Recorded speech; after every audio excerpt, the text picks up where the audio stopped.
midfield generalismos. Xavi. There's Paul Scholes. And who do you think the other one is? Probably want to add Modric. Luka Modric. These guys are great midfielders. They have graced different generations. They have graced different teams. They have brought a lot of joy to the faces of many supporters across the globe. Not just their individual teams they play for. I mean, even if you are not a Real Madrid fan or Tottenham Hotspur fan, you still have to love Modric for what he does on the pitch. If you're not a United fan, you still have to love Scholes for what he does if you're not a Barcelona fan. And another thing is that they are midfielders that have graced eras that have defined football. What the United era, the Barca era, the Madrid era. So they are consistent midfielders. If you had your team, who would you pick to build the midfield around? This one, I would say it's easy and it's difficult, but I am the type that would want a midfielder that gives me everything, and I would go for Modric. Okay. I would go for Modric, and I'm not even going to talk about his achievement as a player, because we've had midfielders who play their hearts out, but they wouldn't really, and midfielders are hardly recognized, they hardly get their award. But hey, this is somebody who has even won Ballon d'Or with it, but I'll just put that aside. See, excuse me, Modric is a player that, seeing him from Croatia, if I read about his background, and it was very humble. You know, he still kept the first boot he played football with, coming from a war zone in Croatia when they came from Yugoslavia, blah, blah, with, you know, Mandzukic, and those squad, they had a very, very terrible beginning. So coming from Croatia and coming to Tottenham Hotspur, before the whole Bale thing came, he was the anchor. He could play box to box.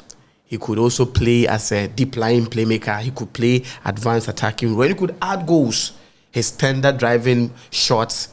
And moving to Madrid, you know, the first season, he was given the worst player of the season. For 2 seasons, he was very awful. So when he moved, 2013, 2014, when Ancelotti came, Charlie, the guy burst onto the scene. And when he was even given a nomaterium, you watch him, and you watch the passes he gives, the advanced role he makes, the tackles he makes. And even in the national team, leading his national team, pivotal alongside Rakitic. I'm not going to put aside what Scholes and Xavi had done, because you watch Xavi, Charlie, watching him as a midfielder and what he did with the Barca and Spanish national team and what they won.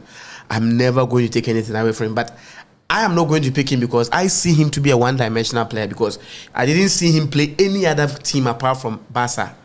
And you see that the Barca philosophy was what Luis Aragonés and Enrique brought into the Spanish brought the Spanish national team. But there was, so it was virtually the same thing. He played around the same players. And for Scholes, the reason why I'm not also going to ask Scholes is that he was also a one player. So for me, if I have the chance to pick 3 midfielders, I would pick them. But for the fact that you had Modric, who took up the challenge, played in arguably the 2 of the best leagues that have ever existed, and still excelled, because he's a legend in the Premier League, he's a legend in La Liga. So for me to start a team, I could play Modric if I'm playing a 4-3-3, a 3-5-2, a 4-2-3-1. If it is Xavi, he has only played in a 4-3-3 formation, so it will be limited. For Scholes, I will bench Scholes because he can come and replace Modric. But do you not think that for the purpose of this discourse, to be fair to this discourse, do you not think that, hey, I mean, Modric played for Tottenham? They were non-achievers. So if he plays there and he's really made something out of it. You make the point about Xavi and Scholes being one team, because Barcelona, it's a big entity. Who would want to live there? Because Manchester United is a big entity. Sign Paul Scholes or sign Xavi. Exactly. This is somebody and you could see that. See, Modric also played in Tottenham because that's where he actually got the chance to play. So if you play in a small team, and you are able to make the best out of it, that's why you get big teams coming for you. That is why you had Real Madrid coming to poach him. In any case, for me, I think that, you know, if I'm building a team, I'll build around Xavi basically because of these reasons. He spoke about the fact that Xavi is one-dimensional. So what is the duty of a striker? What is the duty of a centre forward? Should he do other things aside putting the ball at the back of the net? The assigned role, how good is he with his role? Listen, we've been saying how these guys transformed the midfield roles in generations. And Xavi is one of those, kind of players, or one of those midfielders that defined football in an era where we saw technicalities of the game coming to bear with Luis Aragonés, with Pep Guardiola, and with Del Bosque, where people could see, okay, you're playing a 4-3-3, but with a midfielder that is not your. Back then, we used to know number 6 as guys who were rugged, who were, brutish and all of that. But Xavi brought some level of calmness, his control, his ability to pick a pass, and this is a defensive midfielder. Usually defensive midfielders are supposed to shore up the defense, but he had the skill and the technical ability of a central attacking midfielder. I'll pick Xavi because he spoke about his one dimension. It's not true. He will give you a lot of dimension. I've seen Xavi play on the left side of midfield, on the right side of midfield, and even sit at the base of midfield.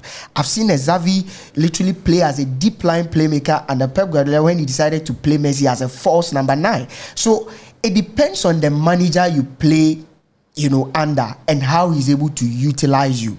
Listen, Xavi, because amongst all the 2 or the 3, Xavi is the one that has achieved everything there is to achieve in world football. He's won the European tournament on several occasions with Spain. He won the biggest of trophies with Spain at the World Cup 2010, the Champions League era where football was defined by Barcelona. Together with himself and Iniesta, he was, if not, he won 4. And Modric won 5. That's not even the issue. It talks about. I'm talking about in terms of he being integral to the definition of what we've come to the pressing Modric game. did the same thing. The pressing game.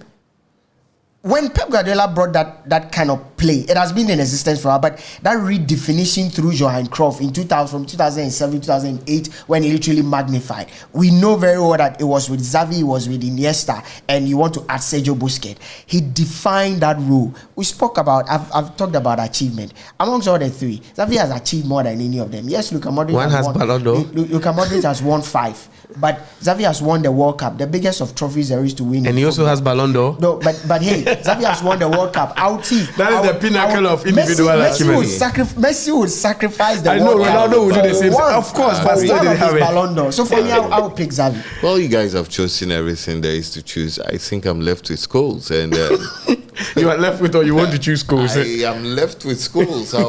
I'll go with Scholes any day. Why do I want to go with Scholes? For me, Scholes was the manager's midfielder, every manager's dream midfielder. Those passes that we rave and rant about Toni Kroos doing today. 60 yards, 70 yards, 80 yards, the whole 9 yards. You do everything. The pass range.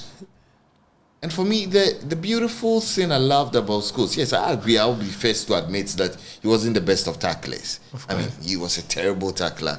But like always getting the reds. Yes, like Lucky and the Silva said, there is a job definition for every one of these players.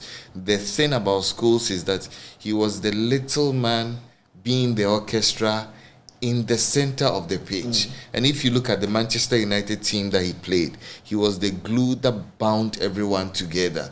If he played, he sets the tempo. He was deep lying midfielder. And the thing about Scholes was, for me, was about the dynamism. I have lived to see a season where he played as a second striker behind Ruud van Nistelrooy. He started as a centre forward, actually. He was a number 9. His mentality. For me, Paul Scholes was the ultimate number 9 midfielder in my opinion. Okay, so guys, we don't know about you. I feel, listen, if I'm building my team, I would want to build it around Xavi.